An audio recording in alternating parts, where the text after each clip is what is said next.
The first time I saw him was through my camera lens. I was exhausted, my fingers cramping after 8 straight hours photographing entitled brides at the Bellevue Hotel. The wedding season in Boston had been brutal this year. Too many couples making up for lost time after the pandemic, too few photographers willing to work for what these venues paid, but rent was due, and beggars couldn't afford to be choosers. "Just one more group shot by the fountain," I called out, forcing enthusiasm into my voice as the bridal party groaned.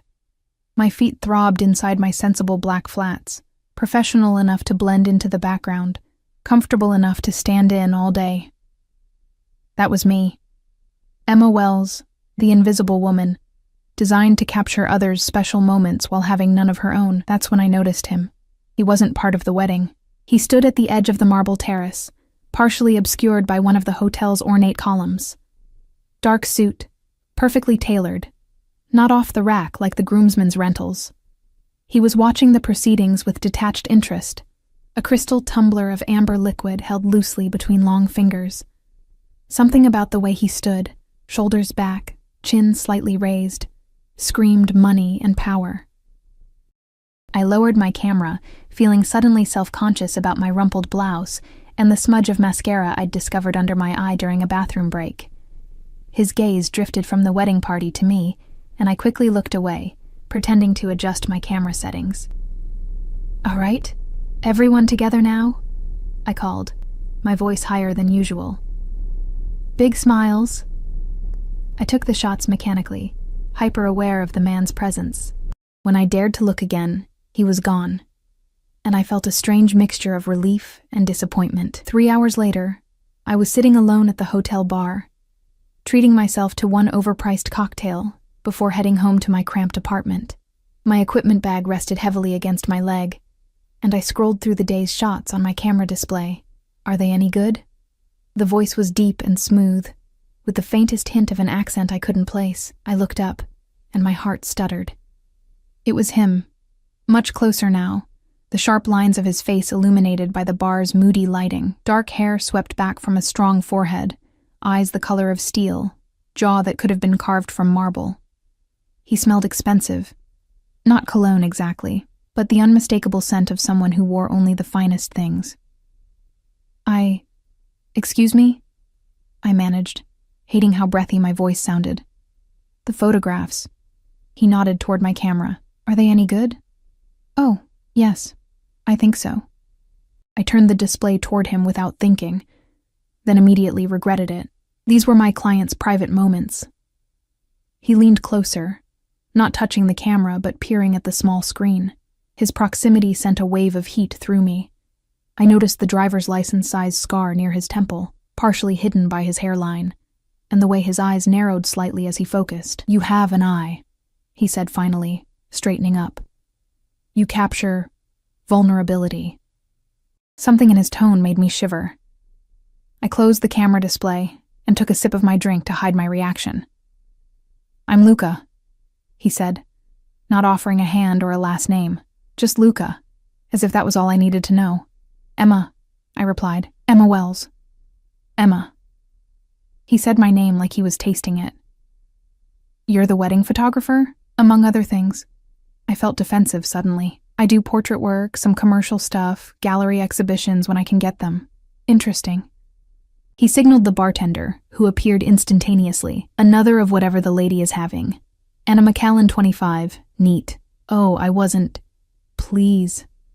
It wasn't really a request. Consider it appreciation for your art.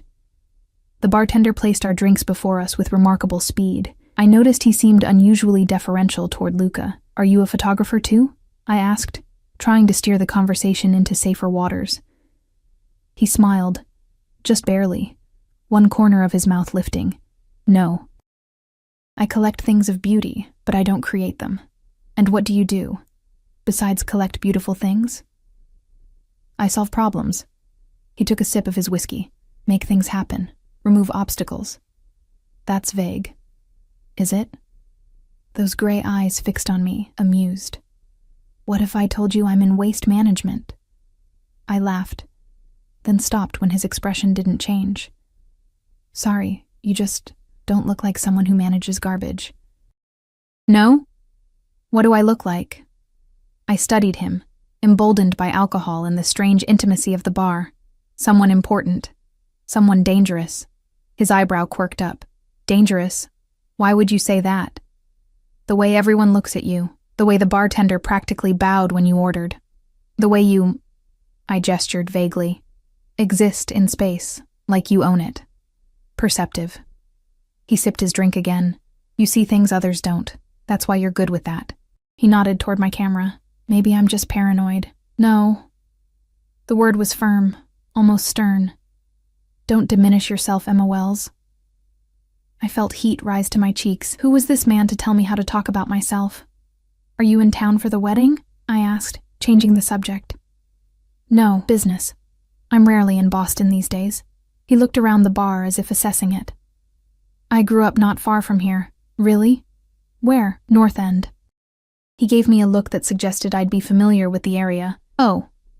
The North End was Boston's Little Italy, historically home to Italian immigrants, and, if rumors were to be believed, the Italian mob.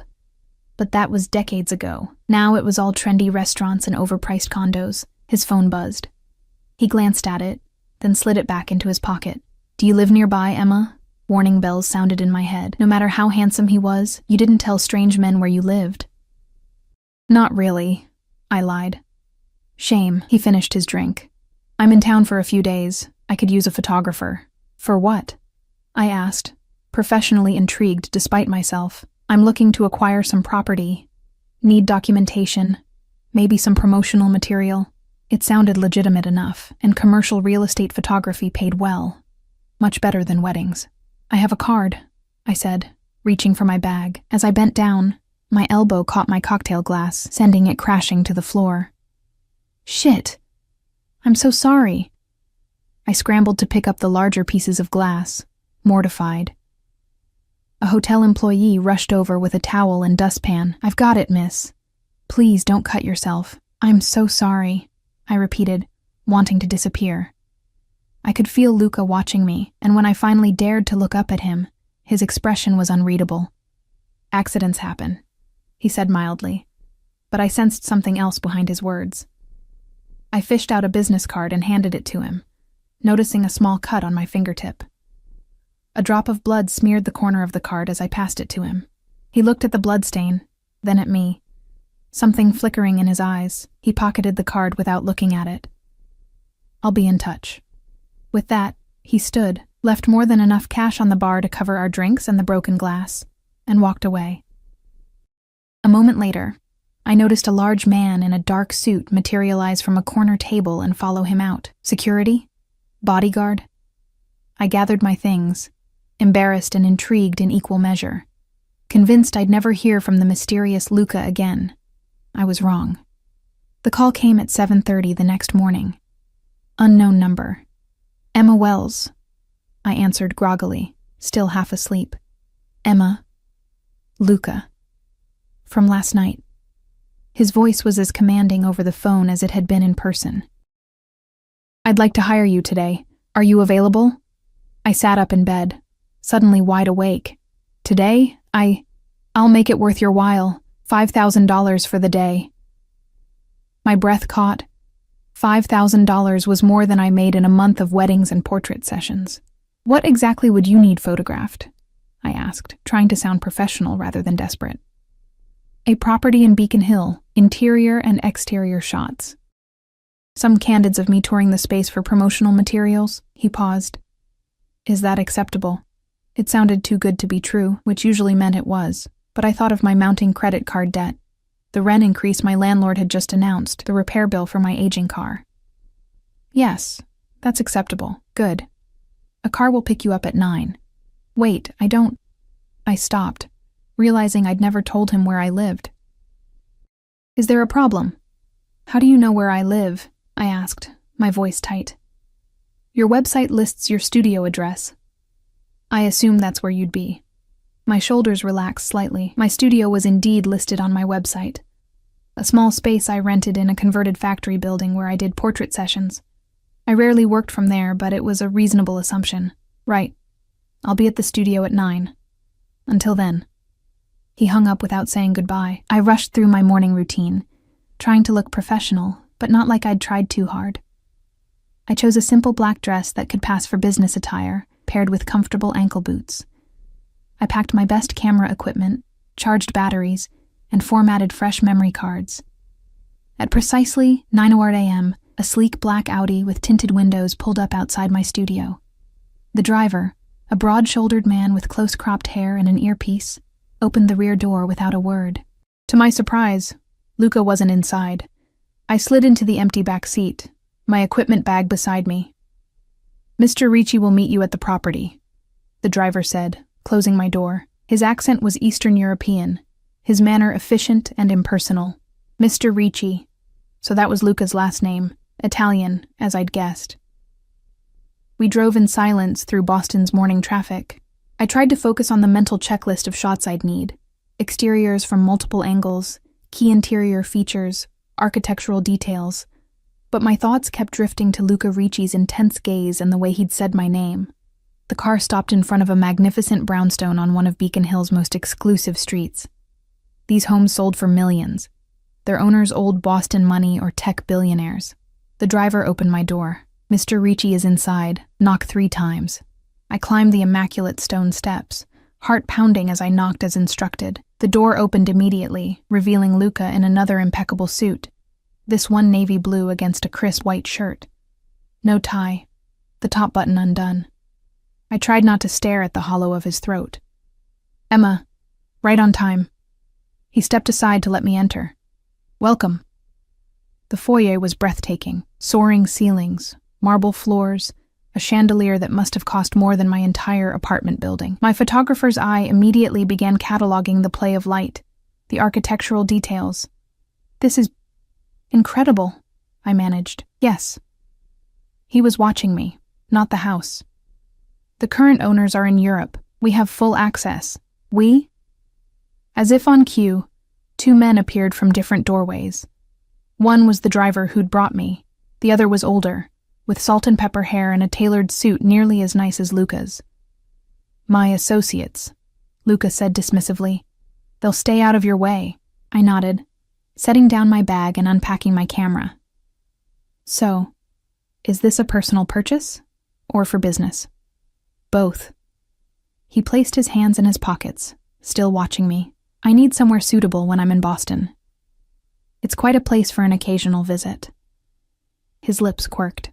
"I may be spending more time here than anticipated." Something about the way he said it made me look up from my camera. He was staring at me with an intensity that made my skin flush. I cleared my throat.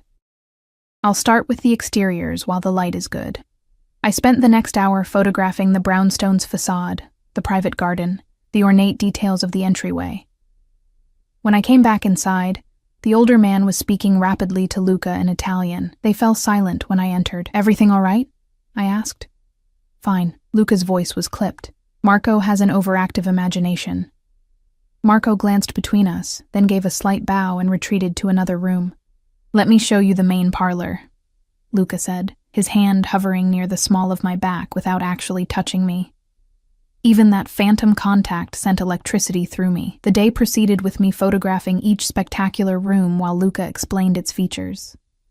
Occasionally he would position himself in frame, leaning against a marble fireplace or gazing out a floor-to-ceiling window, and I would capture him as naturally as possible. He was photogenic in a dangerous way, too intense, too perfect. Through my lens, I caught micro-expressions that were gone in an instant.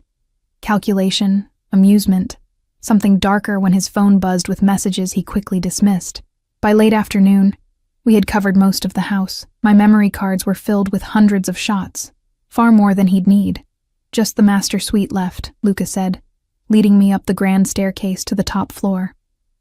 I hesitated at the threshold. The bedroom was massive, dominated by a king-sized bed with an ornate headboard. Floor-to-ceiling windows overlooked the city, and a fireplace large enough to stand in took up one wall. "Problem?" Luca asked, noticing my pause. "No, it's just quite a room." He smiled, a real one this time, transforming his severe features. "Indeed. The light in here is exceptional." He was right. The golden late-afternoon sun poured through the windows, casting everything in a warm glow. I began shooting, trying to capture the grandeur without making it feel cold or impersonal. "You should be in some of these," I said without thinking, "for scale." "Where would you like me?" I swallowed hard. "By the window, perhaps." Looking out over the city, he positioned himself as directed, hands in pockets, his profile sharp against the light. I took several shots, then reviewed them on my camera display. "May I see?" he asked, moving toward me. I handed him the camera, our fingers brushing. He studied the image, his expression unreadable. "You've made me look contemplative," he said finally. "Is that not accurate?" His eyes met mine. "More than you know." He returned the camera, then checked his watch. "It's getting late. You must be hungry." Now that he mentioned it, I realized I'd worked through lunch, too focused on the shoot to notice. "A little," I admitted. "I've had dinner arranged. If you'd care to join me." It wasn't really a question, and I found myself nodding before I'd fully considered the implications of dining alone with this increasingly enigmatic man. He led me down to the kitchen, a chef's dream of stainless steel and marble, where an array of covered dishes had been set out. There was no sign of whoever had delivered the food. "Hope you don't mind Italian," Luca said, removing covers to reveal risotto, grilled vegetables, and sea bass that smelled divine. "Not at all." My stomach growled embarrassingly. He poured 2 glasses of white wine, and we sat at the kitchen island, the formality of our professional relationship slowly dissolving as we ate.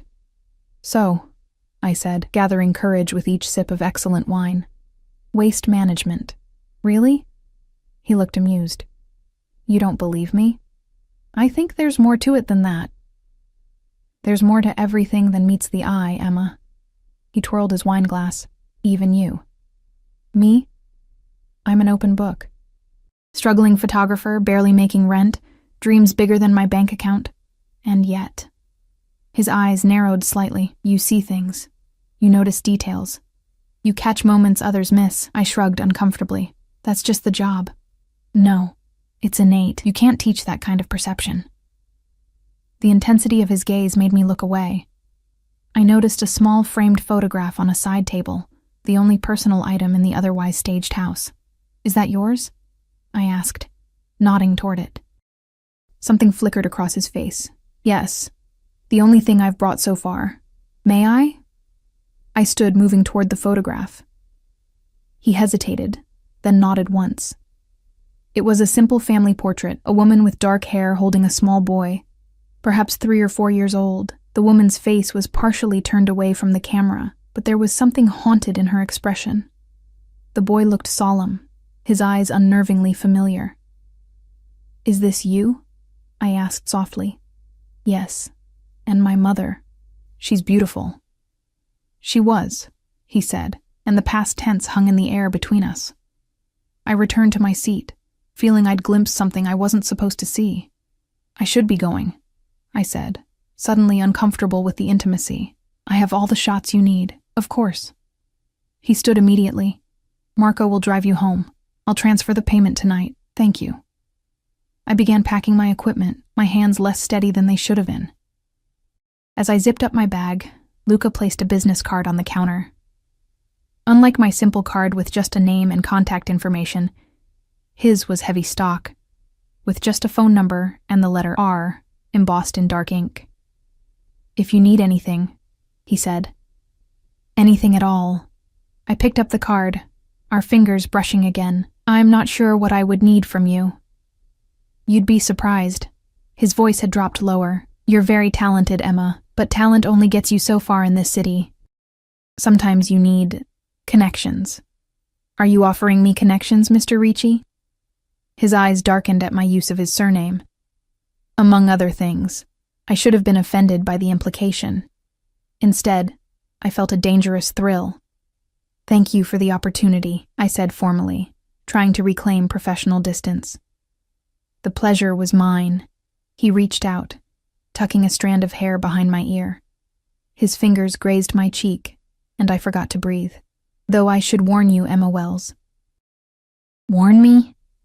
His eyes held mine as he leaned closer, his voice dropping to little more than a whisper. You don't flirt with men like me."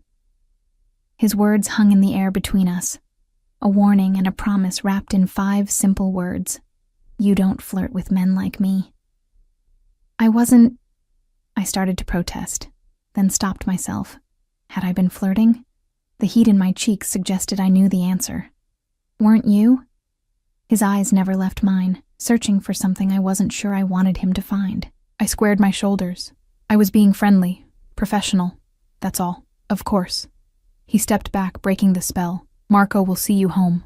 Marco materialized as if summoned by his name alone. He gestured toward the door, his expression neutral but somehow intimidating. "Good night, Emma." Luca's voice followed me as I walked away. "I'll be in touch about the photographs." The drive back to my apartment was silent. Marco never spoke, never met my eyes in the rearview mirror. I clutched my equipment bag like a shield, wondering what I'd gotten myself into. When we pulled up to my building, my actual apartment building, not my studio, I felt a chill. "How did you know where I live?" I asked, my voice tight. Marco turned, his first acknowledgement of my existence beyond opening doors. Mr. Ricci knows what he needs to know. I climbed out quickly, not waiting for him to open my door. As I fumbled with my keys at the building entrance, I glanced back. The Audi remained at the curb, Marco watching to ensure I got inside safely, or perhaps to confirm my address for future reference. Inside my apartment, I locked the deadbolt and chain, then stood in the darkness, my heart pounding. My phone buzzed with a notification. A banking alert. $5,000 had been deposited into my account. The transaction description simply read, "R Enterprises." I slumped onto my couch, my mind racing. Who exactly was Luca Ricci? What did he really do? And why did I feel both terrified and thrilled by whatever was happening between us? I woke the next morning to another notification. An email from an address I didn't recognize, containing only an encrypted link and a password. I debated ignoring it, but curiosity won out. The link led to a secure server where I could upload the photographs from yesterday's shoot. Professionalism taking over, I spent the morning selecting and editing the best shots. The house was magnificent, and despite my complicated feelings about its potential owner, I'd done some of my best work. I created 2 galleries, one of just the property, another including the photos with Luca in them. As I studied these images on my monitor, I noticed details I'd missed while shooting, the way his posture changed subtly when his phone buzzed. A tattoo peeking from beneath his shirt cuff when he reached for a door handle. The calculating look that crossed his face when he thought I wasn't watching. Who was this man? I uploaded both galleries and sent a confirmation email to the address provided. Within minutes, my phone rang. "The photographs are excellent," Luca's voice without preamble. "Particularly the ones with me in them." "Thank you," I said, professional pride momentarily outweighing my unease. "I wasn't sure what you'd need them for. I have my uses." A pause. "Are you free tonight?" My pulse quickened. "For what, exactly?" "Dinner. A proper restaurant, not takeout in an empty house." I should have said no. Every instinct told me to stay away from Luca Ricci and whatever world he inhabited. Instead, I heard myself say, "What time?" 8. Wear something nice." He hung up before I could respond. The rest of the day passed in a blur of anxiety and anticipation. I tried to work on other client projects, but my thoughts kept drifting back to steel gray eyes and that whispered warning. By 7, I was trying on the 3rd outfit, my bedroom a disaster of discarded options. I finally settled on a black dress I'd bought for gallery openings. Simple but elegant, with a neckline that suggested rather than revealed. I was applying lipstick when the buzzer rang. Marco again. No sign of Luca in the car. "Where are we going?" I asked as we pulled away from my building. Sorellina. He offered no further explanation. Sorellina was one of Boston's most exclusive Italian restaurants. I'd walked past it many times but never even considered going inside. The kind of place where if you had to ask the price, you couldn't afford it. Luca was waiting at a corner table, rising as the maitre d' led me through the dining room. Conversations paused as I passed. I felt eyes following me, assessing who I might be to warrant such placement. "Emma?" He took my hand, brushing his lips against my knuckles. "You look beautiful." "Thank you." I slipped into the seat a waiter held for me. This place is intimidating. It shouldn't be. Not for you. He signaled subtly, and a bottle of wine appeared, presented for his approval before being poured. I glanced around the restaurant. Do you come here often? When I'm in Boston. The owner is from my hometown. As if summoned by mention, an older man in an expensive suit approached our table. He clasped Luca's shoulder with familiar affection, but I didn't miss the deference in his manner.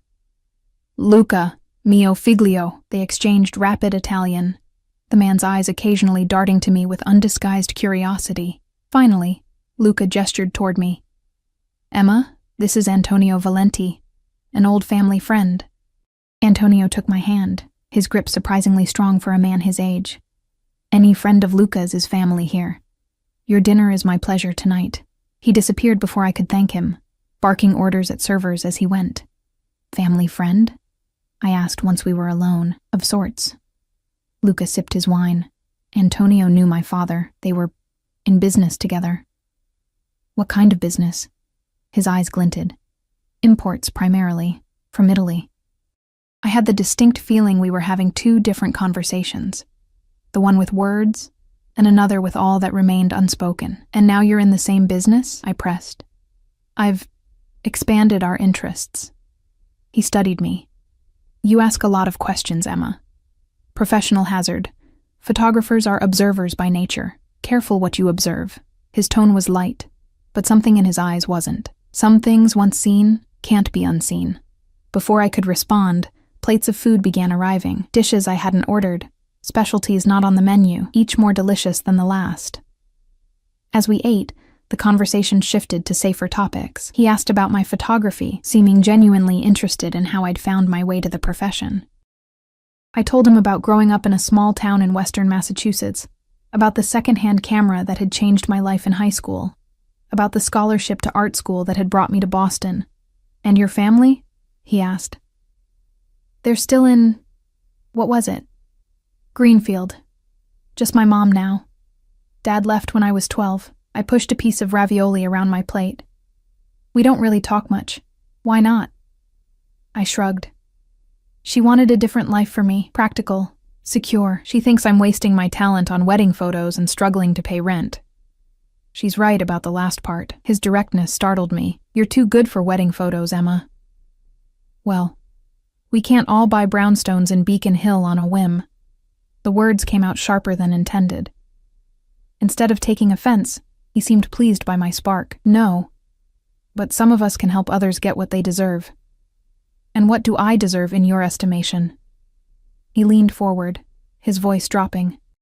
Recognition, success, the freedom to create without worrying about rent or bills or pleasing mediocre clients. His words touched a nerve, articulating dreams I barely admitted to myself. And you can provide that? I asked skeptically. I know people. Galleries, magazines, collectors. One phone call from me. Why would you do that? I interrupted. You barely know me. I know enough. His eyes held mine. I know talent when I see it. I know value. And what would you want in return? I wasn't naive enough to believe such offers came without strings. A small smile played at his lips. For now, your company. The rest will develop naturally. The rest. Those two words contained multitudes of possibility, both exhilarating and terrifying. Dessert arrived, interrupting the moment. A delicate panna cotta I barely tasted, distracted by the weight of his gaze and the implications of his offer. As we left the restaurant, Antonio appeared again, embracing Luca and kissing my cheeks as if I were a longtime friend. Outside, the night air was cool against my flushed skin. A walk? Luca suggested, nodding to Marco, who retreated to the car but remained watching. We strolled along the waterfront, the city lights reflecting on the harbor. He didn't touch me, but I felt his presence like a physical thing, his body heat radiating in the narrow space between us. You never actually told me what you do, I said finally. Besides solve problems and remove obstacles? He stopped, turning to face me. The breeze ruffled his perfect hair, making him look momentarily more human. Would it matter if I did? He asked. Would you believe me? Try me. He studied me for a long moment. My family has interests in various enterprises. Import-export, yes, but also construction, real estate, certain entertainment venues. I oversee these interests, and waste management, I added with a slight smile. That too. His expression remained serious. Some would call it organized crime. I prefer to think of it as an alternative business structure. My smile faltered. He couldn't possibly be saying what I thought he was saying. You're joking, I said, searching his face for signs of teasing. I rarely joke, Emma, especially about business. A chill that had nothing to do with the breeze ran through me. I took an involuntary step back. You're afraid now, he observed. That's wise. I should go home, I said, my voice barely above a whisper. Of course. He signaled to Marco, who brought the car around with impossible speed. I've enjoyed our evening. As Marco opened the car door for me, Luca caught my wrist. His touch was gentle but firm, impossible to break without struggle. Think about my offer, he said quietly. Your talent deserves recognition. That part wasn't a lie.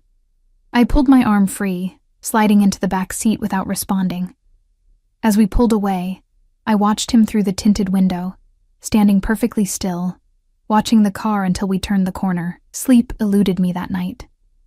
I tossed in my bed, replaying Luca's words. Some would call it organized crime. I prefer to think of it as an alternative business structure. Had he really just admitted to being what? A mobster? A mafia boss? It seemed absurd, like something from a movie, not real life. Not my life. Yet the evidence was there, the deference everyone showed him, the bodyguards, the way Antonio had treated him like royalty, the casual mention of his North End roots. I'd brushed against something dangerous, and instead of running, I'd leaned into it. My phone buzzed at 6:30 a.m. A text from an unknown number, the Morrison Gallery, 2 p.m. They're expecting you. I stared at the screen. The Morrison Gallery was one of Boston's most prestigious contemporary art spaces. I'd tried to get them to look at my portfolio 3 times. They hadn't even responded to my emails. Before I could talk myself out of it, I texted back, "What is this?" The reply came instantly, an opportunity. Take it or don't. Your choice. I didn't need to ask who it was from. Despite my misgivings, at 1:45 p.m., I found myself standing outside the Morrison, clutching my portfolio. I dressed carefully, professional but creative, trying to look like I belonged there. The gallery director, Catherine Morrison herself, greeted me by name as I entered. Ms. Wells, right on time. She was exactly as I'd imagined from articles I'd read, elegant, intimidating, with the kind of practiced smile that revealed nothing. Thank you for seeing me, I said, trying to keep my voice steady. I'm not sure what you're expecting. Let's see your work first, shall we? She led me to a private viewing room, gesturing for me to open my portfolio. For the next hour, Catherine examined my photographs with an expert's eye, asking incisive questions about my process, my influences, my vision. It was the most serious artistic consideration my work had ever received. You have a remarkable eye for vulnerability, she said finally, echoing Luca's words from our first meeting. There's something almost invasive about your portraits, as if you've captured something the subject didn't intend to reveal. Is that good or bad? I asked. It's compelling. She closed my portfolio. We have an opening in our fall showcase for emerging artists. 3 of your series would fit well with our theme of exposed. I blinked, certain I'd misheard. You want to show my work? Yes. We'll need more pieces, of course. At least 20 new photographs in the same vein as these. She gestured to a series of street portraits I'd taken, ordinary people caught in moments of unexpected emotion. Can you deliver that in 2 months? Absolutely, I said, not letting myself think about how I'd manage it alongside my regular work. Excellent. She stood, signaling our meeting was over. My assistant will email you the details. As she walked me to the door, I couldn't contain my curiosity. May I ask, how did you hear about my work? Catherine's expression shifted subtly. A valued collector mentioned you. Someone whose taste I trust implicitly. Luca Ricci? I ventured. Something like wariness crossed her face. Mr. Ricci has an exceptional eye for emerging talent. If he's taken an interest in your work, you should consider yourself fortunate. Her tone suggested the conversation was over, but I persisted. Do you know him well? Well enough to respect his reach. She gave me a measured look, and well enough to offer some advice, Ms. Wells.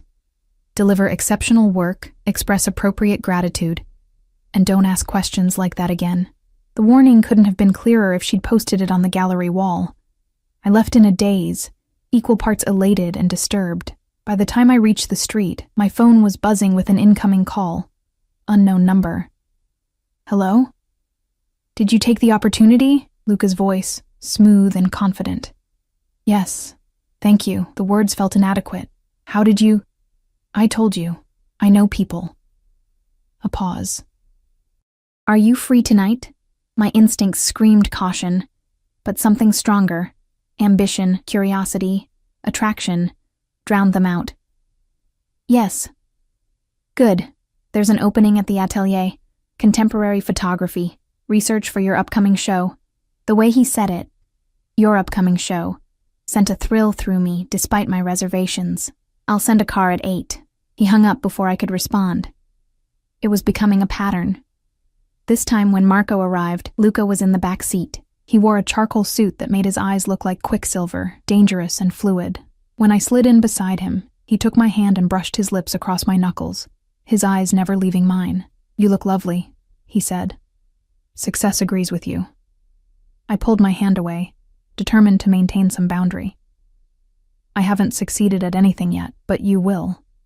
His certainty was unnerving. Catherine doesn't waste time on mediocrity. Did you threaten her? The question escaped before I could stop it. Instead of anger, his expression showed amusement. Is that what you think of me? I don't know what to think of you. Good. He settled back, studying me. Certainty is boring. Danger is much more stimulating. The gallery was crowded, filled with Boston's art elite and social climbers pretending to understand the stark black and white photographs that lined the walls. The moment we entered, I felt the shift. Conversations pausing, heads turning, eyes following us. No, not us, him. Luca moved through the space with casual confidence, his hand occasionally brushing the small of my back as he guided me from one photograph to the next. He introduced me to people whose names I recognized from magazine mastheads and museum donor lists. He spoke of my work with such conviction that these influencers looked at me with new interest, as if seeing past my unremarkable exterior to some hidden brilliance. What do you think of the exhibition? He asked, as we stood before a particularly striking image of an abandoned factory. It's technically impressive, I said, studying the perfect contrast, the composition. But there's something missing. What? Soul. I turned to him. It's beautiful, but sterile. Like looking at something perfect but dead. His lips quirked in that almost smile. You prefer imperfection? I prefer authenticity. Flaws make things interesting. Is that why you're here with me? His voice dropped lower. You find my flaws interesting? I met his gaze directly. Are they flaws if you don't see them that way? You don't seem ashamed of what you are. And what am I, Emma? The question hung between us, charged with danger. Before I could answer, a man approached. Tall, expensively dressed, with the confident swagger of someone used to being noticed. Ricci. The man nodded, barely acknowledging me. Unexpected to see you at such a cultural event. Harrington. Luca's posture had changed, almost imperceptibly tensing. Art appreciates in value.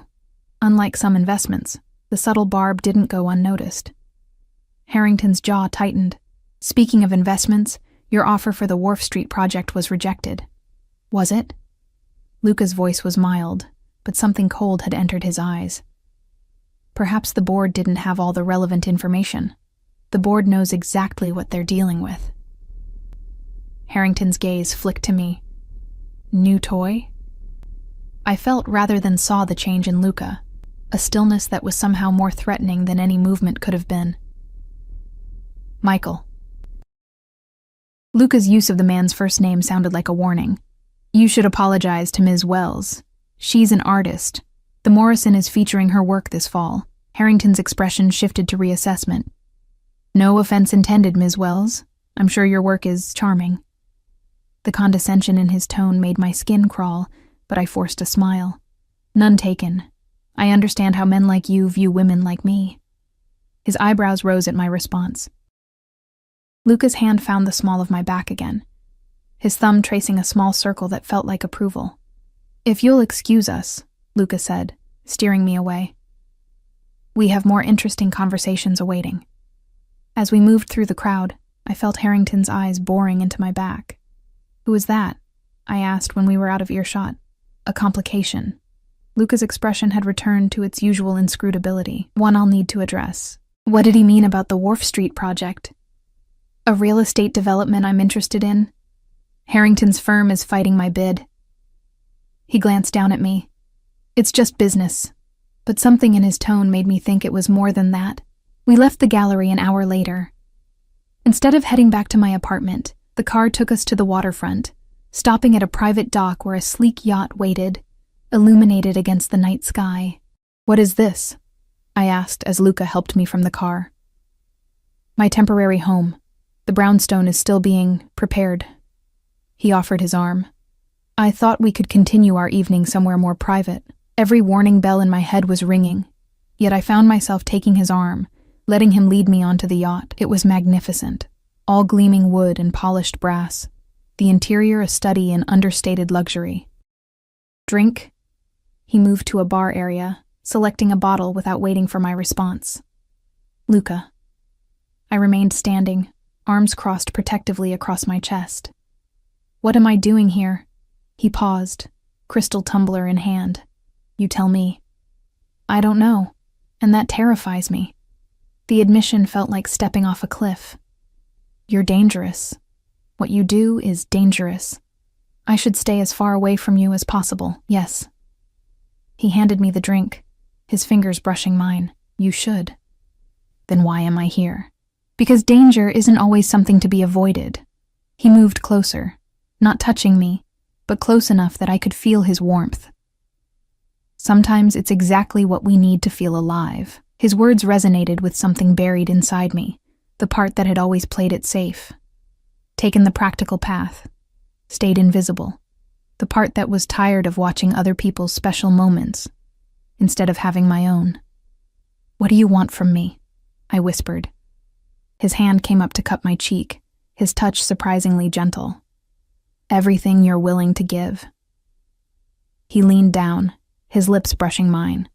Not quite a kiss, just the suggestion of one, giving me every opportunity to pull away. I didn't. Instead, I closed the distance between us, my free hand finding his chest, feeling his heart beating beneath expensive fabric. The kiss deepened, his arm wrapping around my waist, drawing me against him. Warning bells still rang in my mind, but they were growing fainter, drowned out by the roaring of my pulse and the intoxicating feeling of being wanted, truly wanted, by someone who could have anyone. When we finally broke apart, his eyes had darkened, that perfect control slipping just enough for me to see the desire beneath. Stay, he said, his voice rougher than I'd ever heard it. It wasn't a command. It was a request. And despite everything I knew, or suspected, about Luca Ricci, I knew what my answer would be. Yes, I whispered, the single syllable changing everything between us. His eyes darkened further, and he took the glass from my hand, setting it aside. Then his fingers were in my hair, his mouth claiming mine with a hunger that stole my breath. This wasn't the calculated seduction I'd expected. There was something almost desperate in the way he held me, as if I might disappear if he loosened his grip. I responded with equal fervor, my hands exploring the solid warmth of him beneath his tailored suit. When his lips traveled to my neck, I gasped, clinging to his shoulders to keep myself upright. Emma, he murmured against my skin, my name sounding like both a prayer and a curse in his mouth. We moved toward what I assumed was the master cabin, our progress hampered by our unwillingness to separate, even for a moment. Inside, the space was luxurious, but surprisingly understated. A king-sized bed with crisp white linens, soft lighting that cast everything in a golden glow. Luca paused, his hands on the zipper of my dress. Are you certain? The fact that he asked, this man who took what he wanted, who commanded rather than questioned, made my decision even easier. Yes, I said again, more firmly this time. What followed was a revelation. Behind Luca's controlled exterior burned a passion that consumed us both. His hands and mouth explored my body with reverent attention, discovering places I hadn't known could bring such pleasure. I lost myself in him, in us, forgetting all the reasons this was dangerous, forgetting everything but the way he made me feel, seen, desired, alive. Afterward, I lay in his arms, my head on his chest, listening to his heartbeat gradually slow. His fingers traced lazy patterns on my bare shoulder, and I felt more content than I could remember being in years. "What are you thinking?" he asked, his voice a low rumble beneath my ear. "That this complicates things," he chuckled. "Life is complicated, Emma. Might as well enjoy the parts that make it worthwhile." I propped myself up on one elbow, studying his face in the dim light. Without his usual mask of control, he looked younger, almost vulnerable, though I suspected that was an illusion. "Tell me something true," I said suddenly. "Something real about you." He was quiet for so long I thought he might not answer. Then, "My father was murdered when I was 12. I watched it happen." The blunt admission shocked me into silence. "It was a power struggle," he continued, his eyes fixed on some point beyond me. "A rival family. They came to our home. My mother hid me in a closet, but there was a slat in the door." His jaw tightened. "I saw everything. Luca." I touched his face, feeling the tension there. "I'm so sorry. It taught me what matters. Power, loyalty, family." His eyes found mine. "Never being vulnerable. Is that why you do what you do?" "I do what I do because it's what I was born to. My father's son. His legacy." Something hardened in his expression, "But I do it better. Smarter. No one will ever make me watch my family die again." The rawness in his voice made my chest ache. I kissed him softly, trying to erase the shadows our conversation had summoned. "Enough truth for tonight," he murmured against my lips, rolling me beneath him. We lost ourselves in each other again, and this time when I fell asleep in his arms, it was deep and dreamless.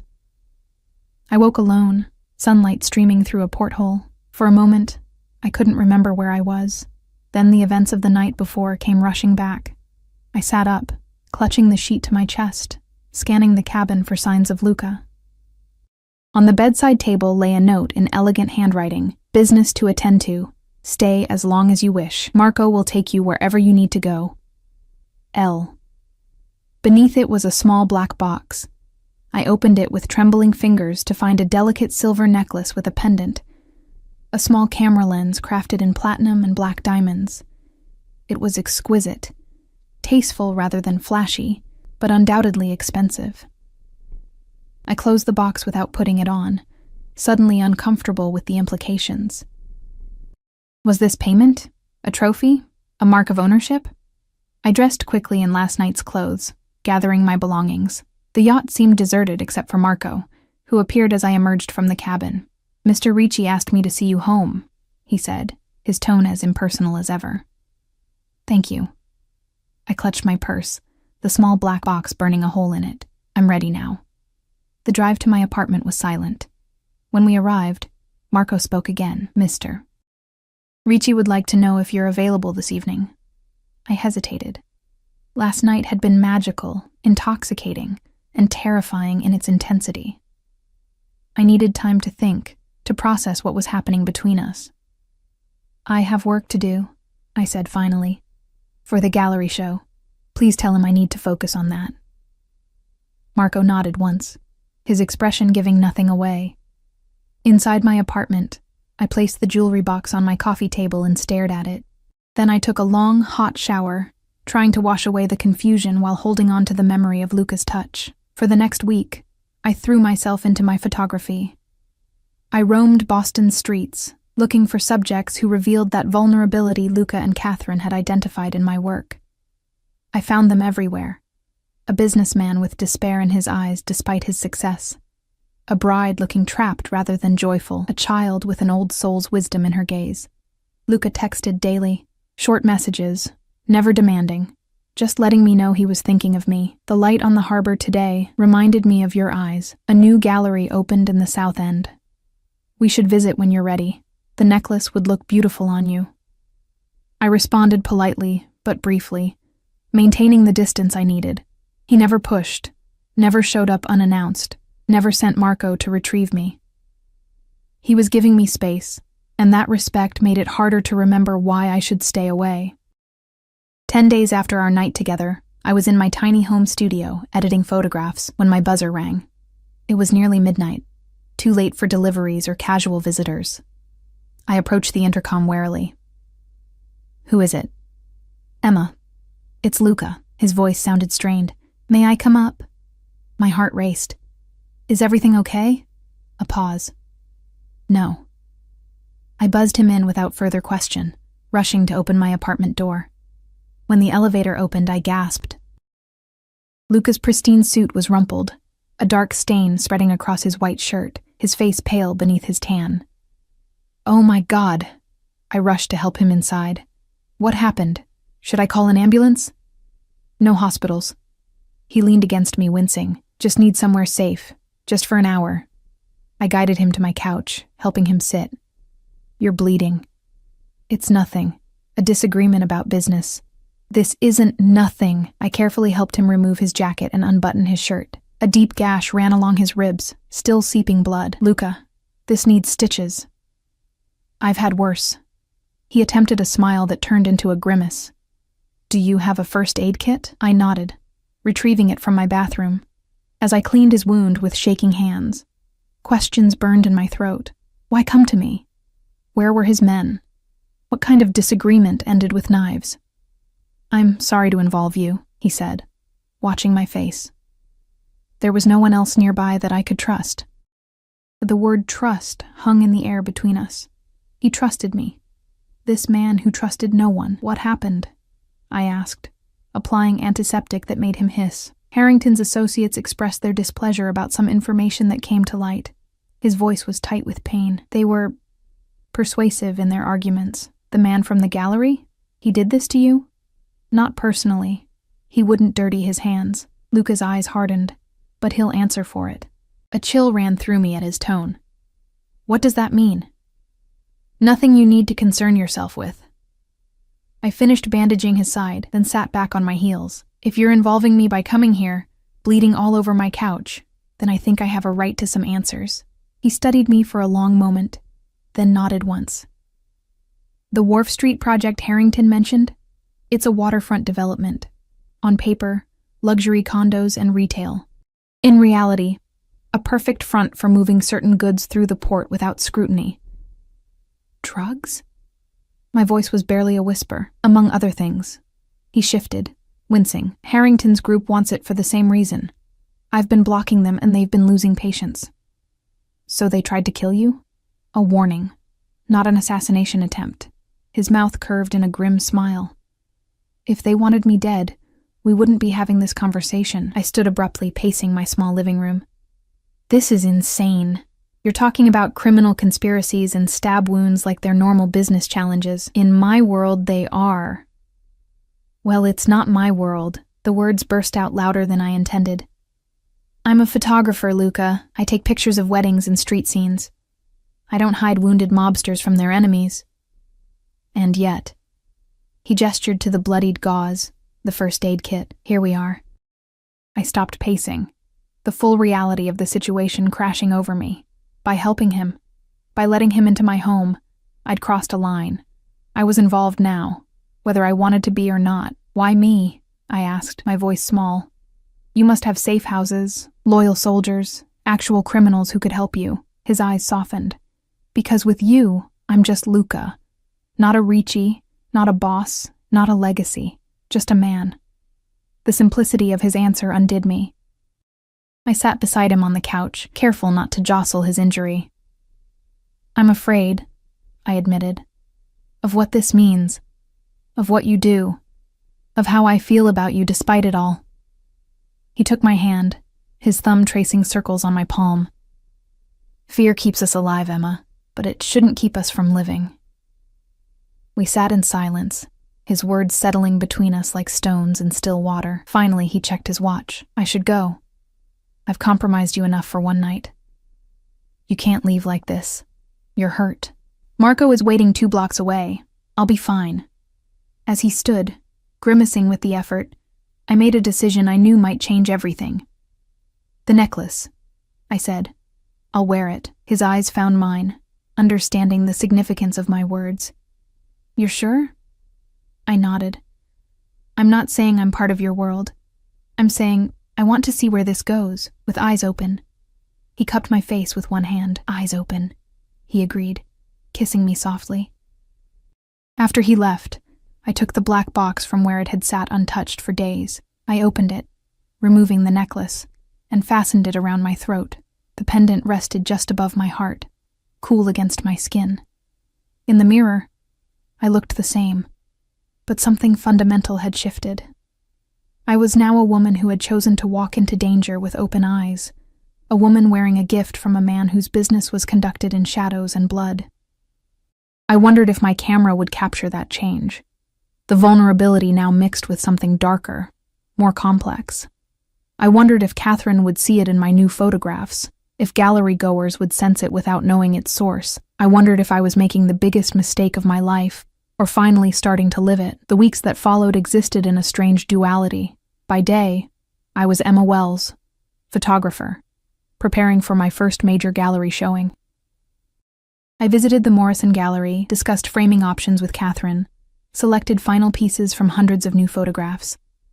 By night, I was someone else entirely, the woman on Luca Ricci's arm at exclusive restaurants and private clubs, wearing dresses I could never have afforded before, the delicate camera pendant always at my throat. I learned to recognize the subtle indicators of his world, the respectful nods from certain men, the way conversations hushed when we entered a room, how doors opened and reservations materialized without question. Luca never discussed business with me, maintaining a careful separation between his professional life and our relationship. But occasionally, I glimpsed beneath the surface, a tense phone call in Italian, a meeting with hard-faced men that ended when I approached, the gun I accidentally discovered in his bedside drawer one morning. I told myself I could live with the not knowing, that the man who held me at night, who looked at my photographs with genuine appreciation, who listened to my stories with undivided attention, that man was separate from whatever happened in those shadows. It was a beautiful lie, but still a lie. The truth found me exactly 1 month after Luca appeared at my door bleeding. I was in my studio, mounting photographs for the exhibition, when my phone rang. An unknown number. Hello? Is this Emma Wells? A woman's voice, unfamiliar, with the crisp tone of authority. Yes, who's calling? Detective Lisa Morales, Boston PD. I'd like to ask you some questions about Luca Ricci. My blood turned to ice. What about him? I think this conversation would be better in person, Ms. Wells. I can come to you, or you can come to the station. Your choice. Neither option seemed good. What is this regarding exactly? A pause. Mr. Ricci is a person of interest in an ongoing investigation. We believe you may have information relevant to our case. My mind raced. What did they know? What did they think I knew? I can come to you, I said finally. My studio felt suddenly vulnerable, filled with pieces of my life I didn't want examined by police eyes. Detective Morales gave me an address. Not the police station, but a coffee shop near the waterfront. 3 o'clock, she said. Come alone. I hung up and immediately called Luca. No answer. I texted, police detective wants to meet.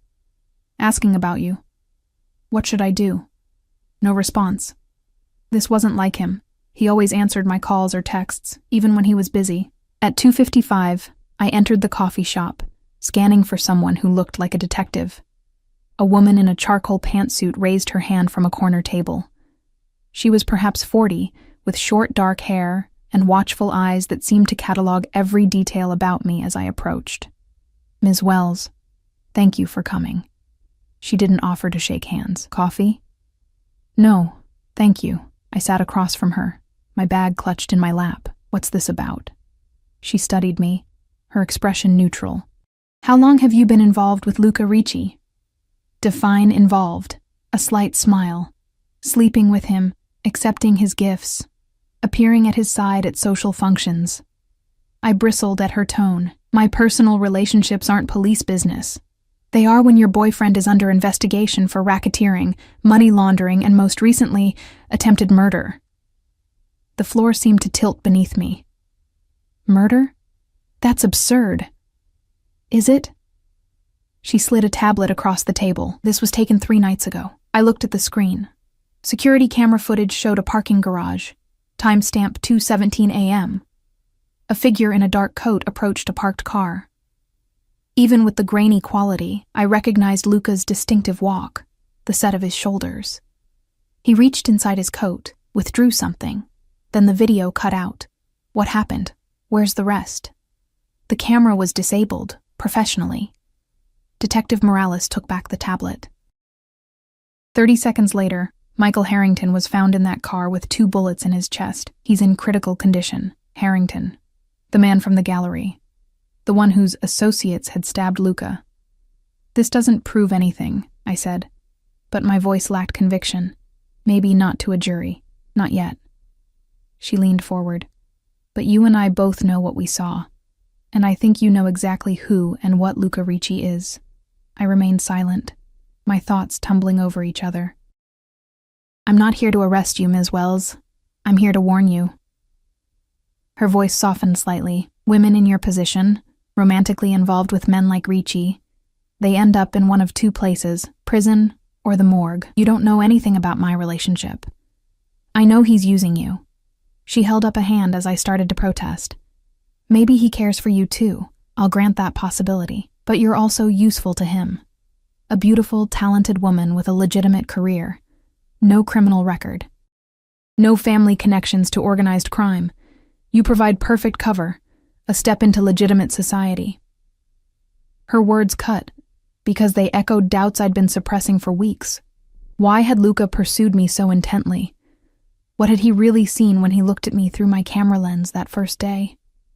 What do you want from me? I asked. Information. Testimony eventually. Help us build a case against him. You're asking me to betray him. I'm offering you a way out before you're in too deep. She slid a business card across the table. Think about it. And in the meantime, be careful what you say to him. Men like Ricci don't tolerate betrayal, even from women they claim to love. I took the card automatically, slipping it into my pocket. Are we done? For now. She stood. One more thing, Ms. Wells. Your gallery opening at the Morrison next week. Quite a coup for an unknown photographer. Did you ever wonder how that happened so quickly? She walked away before I could respond, leaving me with a question that poisoned everything I'd achieved in the past month. I wandered the waterfront afterward, trying to process what I'd learned, what I'd always known, but refused to acknowledge. The sky darkened, matching my thoughts, and a light rain began to fall. Still no response from Luca. Finally, I made a decision. I hailed a taxi and gave the driver the address of Luca's brownstone. A place I'd visited many times now, but never alone. Always with him or Marco escorting me. The house was dark when I arrived. I rang the bell anyway. Then again when there was no answer. I was turning to leave when the door opened. It wasn't Luca or Marco, but the older man I'd met that first day. The one Luca had called Marco's overactive imagination. Ms. Wells. He seemed unsurprised to see me. Mr. Ricci isn't here. Where is he? The man hesitated. Attending to business. He left instructions not to be disturbed. It's important, I insisted. The police came to see me today. About him. Something shifted in the man's expression. Come inside. He led me to Luca's study, a room of dark wood and leather, walls lined with books I suspected had been selected for appearance rather than content. A large desk dominated the space, its surface bare except for a laptop and a single framed photograph, the one of Luca and his mother, the only personal item he seemed to value. Wait here, the man said. I'll try to reach him. I nodded, and he left, closing the door behind him. I moved to the window, watching rain streak the glass, distorting the view of Beacon Hill's elegant streets. A sound from the desk caught my attention. A phone vibrating.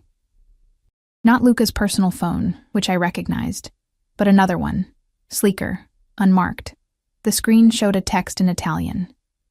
I shouldn't look. I knew I shouldn't. But Detective Morales' words echoed in my mind. I crossed to the desk, picked up the phone. The message was still visible on the lock screen. Harrington Morto. Problema risolto. My rudimentary Italian was enough. Harrington dead. Problem solved. The phone slipped from my fingers, clattering to the desk. I backed away, bumping into a bookshelf, sending a leather-bound volume tumbling to the floor.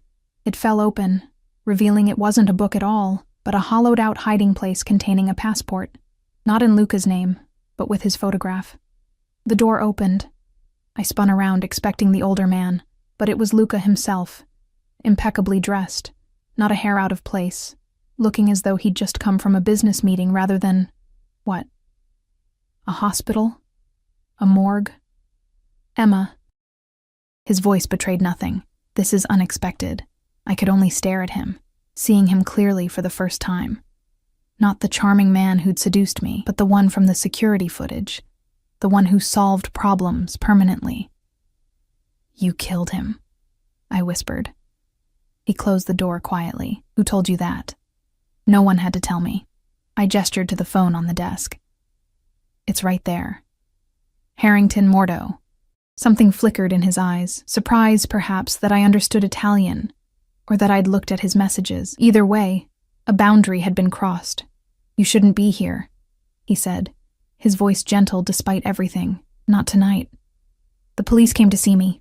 The words tumbled out. They know it was you. They have footage. Is that why you came? To warn me? He moved closer, studying my face. Or to confirm your suspicions? I don't know. It was the most honest thing I could say. Maybe both. And now that you have your confirmation, his voice remained soft, reasonable. What will you do with it? I backed away until I hit the desk. Luca, I can't be part of this. Whatever this is. You already are. He stopped, maintaining a careful distance between us. The moment you accepted my help with the gallery, the moment you took that necklace, the moment you let me into your bed, into your life, I reached up, touching the pendant at my throat. Was any of it real? Or was I just convenient? Cover, like Detective Morales said. Something darkened in his expression. She said that to you? She offered me a deal. Information about you in exchange for immunity. And what did you tell her? Nothing. Yet, my hand fell from the necklace. But she's right, isn't she? About why you chose me. A legitimate front. Someone with no connections to your world. He was silent for a long moment. That's how it started, he admitted finally. When I saw you through your camera lens, I saw someone who could be useful. Someone who moved between worlds without being noticed. Who captured vulnerability without being vulnerable herself. The confirmation hurt more than I expected. But then I got to know you. He moved closer. And this time I didn't back away. Your passion for your art, your determination, the way you see beauty in broken things. His hand came up to touch my cheek. I didn't plan to care for you, Emma. That was never part of the calculation. I wanted to believe him. More than anything, I wanted his words to be true. You killed a man tonight, I said, my voice breaking. How am I supposed to reconcile that with the person I thought I knew? You don't. His thumb traced my lower lip. You accept all of me, or none of me. There is no middle ground in my world. I can't. Tears spilled down my cheeks. I'm sorry, but I can't. Something like grief passed across his face, quickly masked. He stepped back, creating distance between us. Then we've reached an impasse. His voice had cooled, reverting to the controlled tone I'd first heard at the hotel bar. What happens next is your choice, Emma. But before you make it, remember, you're wearing my mark. He nodded toward the necklace. In my world, that means protection. Without it. The threat wasn't spoken, but it hung in the air between us. If I turned on him, cooperated with the police, I'd lose his protection. In a city where he controlled so much, where his influence reached so far, what would that mean? I would never hurt you. He seemed to read my thoughts, but I have enemies. Harrington had friends. I touched the necklace again, feeling its weight anew. A gift, a chain, a shield, all at once. I need time, I said finally. Space to think. He nodded once. The gallery opening is in 5 days. I'll stay away until then. Give you the space you need." He moved to the desk, picking up the fallen passport and replacing it in its hiding place. "Whatever you decide, I'll honor it." "Even if I go to the police?" His eyes met mine, and for the first time, I saw genuine pain there, even then. "But I hope you won't." I left without another word, the rain soaking me as I walked away from his house, away from the man I'd fallen for despite knowing better. The camera pendant felt heavy against my skin, a physical reminder of choices made and choices yet to come. For 5 days I existed in limbo. I didn't call Detective Morales, I didn't contact Luca, I focused solely on my exhibition, channeling all my confusion and heartache into my art. The photographs took on new meaning. Each image of vulnerability now tinged with danger. Each moment of exposure balanced on the knife edge between intimacy and betrayal. On opening night, the Morrison Gallery was packed with Boston's elite. Catherine had marketed the exhibition aggressively, and critics from major publications mingled with potential buyers and curious art lovers. My name was on everyone's lips, my photographs drawing gasps of appreciation and thoughtful contemplation. I should have been ecstatic. Instead, I moved through the crowd like a ghost, smiling mechanically, answering questions on autopilot, all while my eyes darted to the entrance each time the door opened. An hour into the event, just as I was beginning to think he wouldn't come, the crowd parted. Luca stood in the doorway, alone, more casually dressed than I'd ever seen him in public. Dark jeans, a simple button-down shirt, no tie. He looked younger, more approachable, almost vulnerable himself. Our eyes met across the gallery. He made no move to approach me, giving me the choice I'd asked for. In that moment, looking at him, I understood that some decisions aren't made in the mind, but in the heart. Logic, morality, self-preservation, they all argued for one path. But my feet were already moving toward him, drawn by something deeper than reason. He watched me approach, his expression guarded until I reached him. I took his hand, lacing my fingers through his. "Your exhibition is remarkable," he said quietly. "You've captured something true." "Yes." I looked up at him. "Truth is complicated. And your decision?" I touched the camera pendant at my throat, the symbol of everything he offered and everything it would cost. "I choose you," I said simply. "All of you." Eyes open. He drew me closer, his forehead resting against mine. "You understand what that means?" "I'm starting to." I took a deep breath. "But we need rules. Lines I won't cross. We'll define them together." His lips brushed my temple. I never expected to find someone who could see all of me and stay. Neither did I. I squeezed his hand. But here we are. Around us, the gallery hummed with admirers studying my photographs, images of vulnerability captured by a woman who had chosen, for better or worse, to embrace her own. The camera pendant caught the light as I turned to introduce Luca to Catherine, glinting like a promise or a warning, perhaps both at once. I had walked into danger with open eyes, and found at its heart a love as complex and dangerous as the man himself.